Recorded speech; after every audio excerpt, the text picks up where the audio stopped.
Pinaigting ng Batangas Police Provincial Office sa ilalim ng pamumuno ni Police Colonel Oliver B. Ebora, Acting Provincial Director, ang kampanya nito laban sa kriminalidad sa pamamagitan ng masusing pagpapatupad ng Upland Firewall. Ang komprehensibong inisyatibong pangseguridad na ito ay nakatuon sa pagpapalawak ng presensya ng pulisya, pagpapatibay ng seguridad at estratehikong pagpapakalat ng mga kapulisan sa mga pangunahing pampublikong lugar at mga institusyong pang-edukasyon sa lungsod.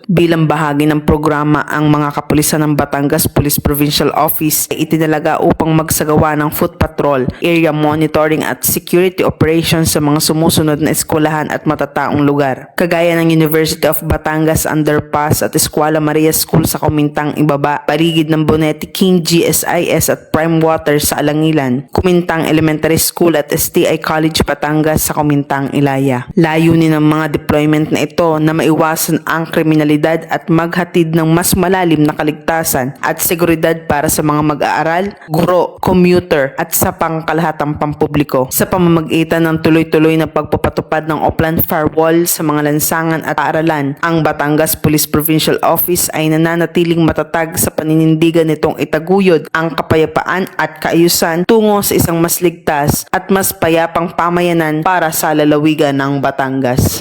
Sa patuloy na pagbabantay at paglilingkod, nananatiling prioridad ang kaligtasan ng bawat Batanggenyo. Mula rito sa Batangas Police Provincial Office, ako si Patrol Woman Asuncion, nag-uulat para sa Police News Network. Bagong PNP para sa bagong Pilipinas, serbisyong mabilis, tapat at nararamdaman.